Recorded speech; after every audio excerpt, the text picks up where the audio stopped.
Hi, I'm Justin. Also, I hate the way my voice sounds, so if you can do whatever Photoshop does to voices, make me sound awesome. And this is my lovely friend, The beauty in the eyes of the beholder, and it's just about getting into the seat of being the beholder. Hayley. I don't think you have to be particularly perceptive.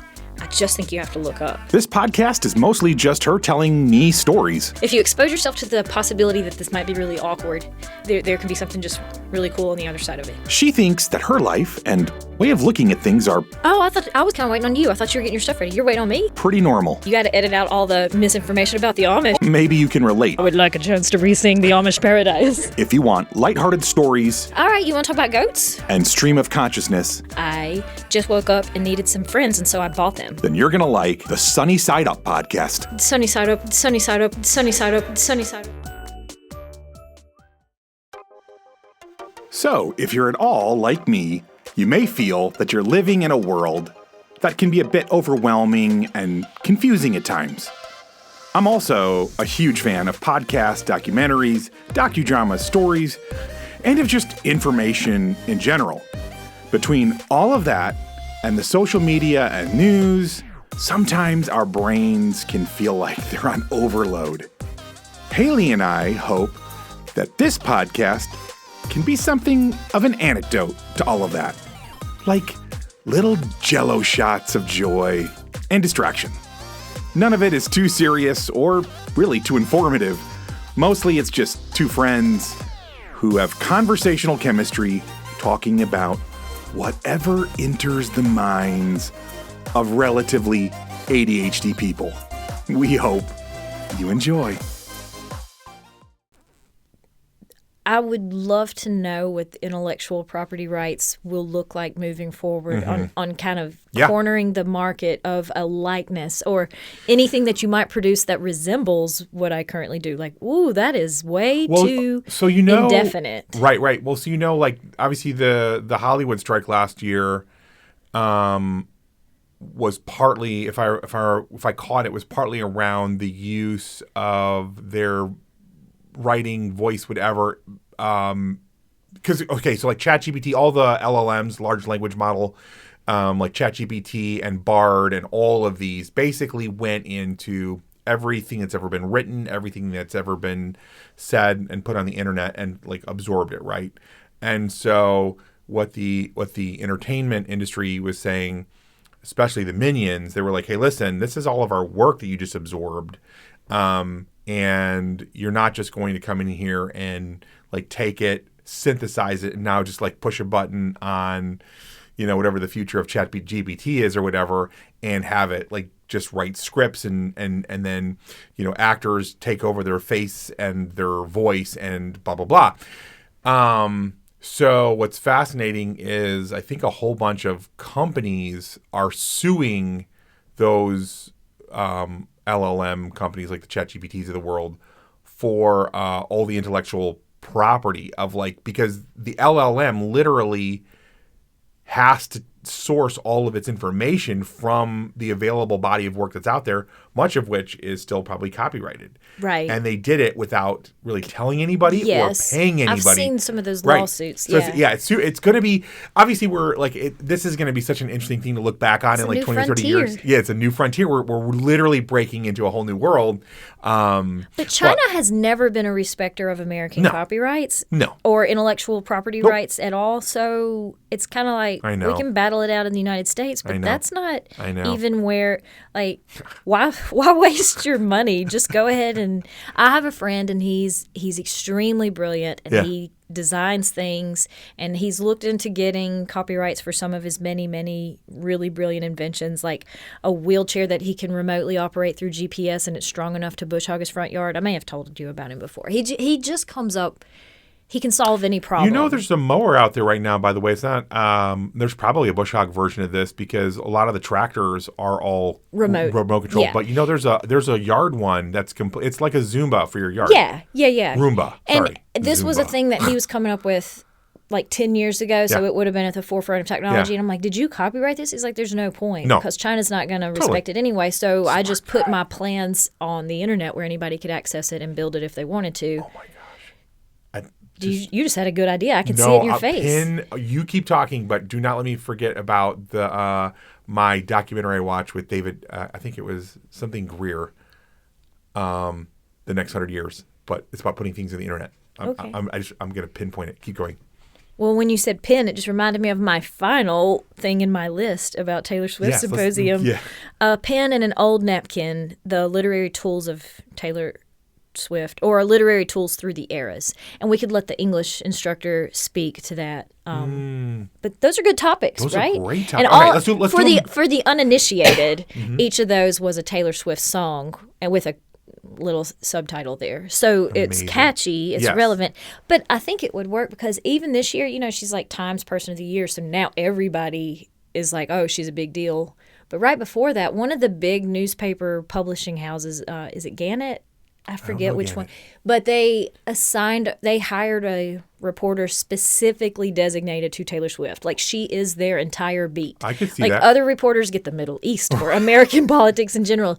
He is specifically, Love it. And he is both a Swiftie and a legitimate journalist. What a cool gig. Yeah, and so I'm like, I wonder if we could maybe even like reach out to him and see if it'd be like getting a celebrity comment. But I'm ambitious about this thing that's not even on the books yet. All I've been told is, fine, we'll do it. But, amazing. But if it comes together, I'm ready. Great.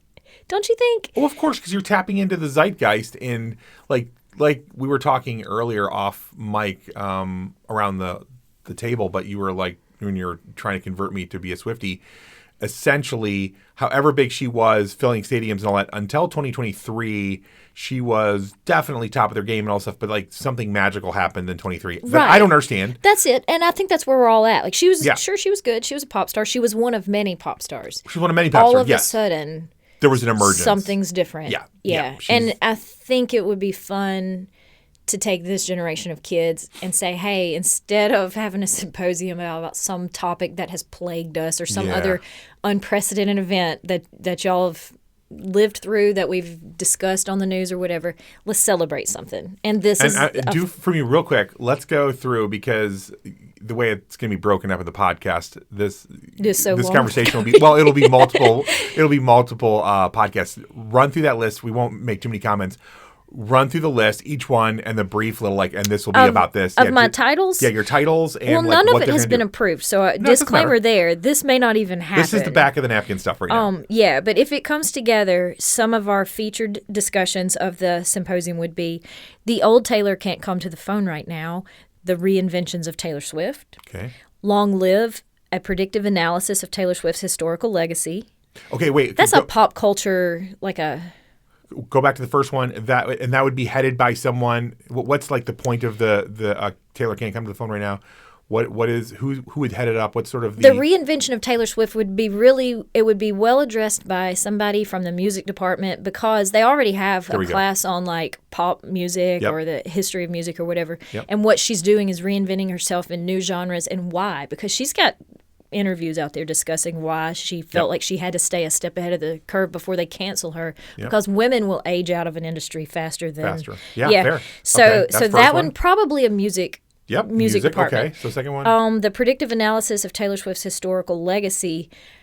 I think you could invite a history teacher to speak to that topic, because what we're looking at is, how deep is this legacy footprint? Right, flash in the pan, or exactly. Where does she stand in the grand scheme of things? And it's contemporary history, but I think you could still lump it under history. Mm-hmm. A swift look at Taylor as a feminist. Mm-hmm. I would probably recruit somebody from the sociology department. Brilliant. But you could even have a couple, because as you've mentioned, there's different flavors of feminism, and we could have them speak to it. It could be a debate. Karma is a contract. Extra legal remedies and remuneration. I would probably paralegal studies or business law. Business law would be great if you could have somebody just kind of speak to, here's some creative approaches that she's brought to the industry. And then the pen and an old napkin, literary tools through the eras, English department. Mm-hmm, mm-hmm. You know what? And also friendship bracelets that have the school colors, but friendship bracelets are such a big thing this year. Like, the merch for this would be so easy to... Girl, please record this, and if nothing else, your YouTube is going to get some hits. But I should start a TikTok. There's something in this. I feel like it. And here's the other thing. I thought it was a great idea. We need to do it. And then you start looking online. We're not even original. Other colleges already offer classes, and there's a wait list to get into the classes that are specifically Taylor Swift. There's been one or two. But the first ever convention that we know of is scheduled, or according to the organizer, it's the first. She may just be imagining that she's the first, but it's scheduled for New Orleans ahead of the concert date this coming October.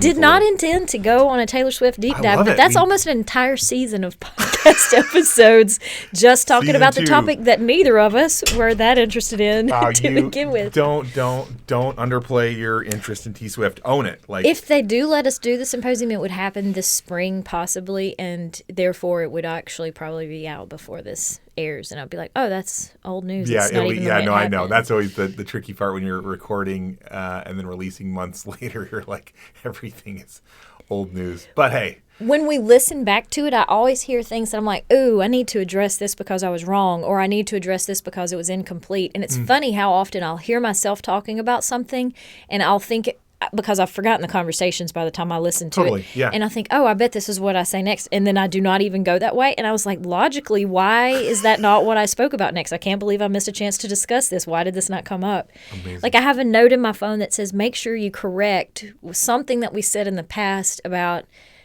I don't even know what we were talking about because the note I've already forgotten, but it just says, make a note that the United States drew a lot of inspiration from the Iroquois Confederacy in drafting our Constitution and using a democratic structure. Like, that's, wow. I mean, Benjamin Franklin even invited some of the Iroquois leaders to the Constitutional Convention to help us.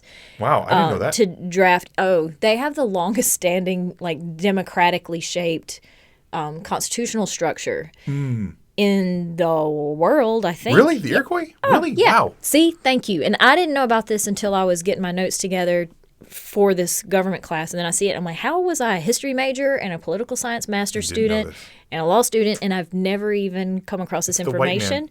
But it's not hidden. You don't have to look far on the internet to find validation. But I don't know what episode of our podcast we would have even been speaking to that topic. I know, nothing's ringing any bells. I just had a note in my phone that said, you need to correct this because we did use their influence. So apologies to the indigenous population. Like, you absolutely should get credit for the direct influence of the American Constitution.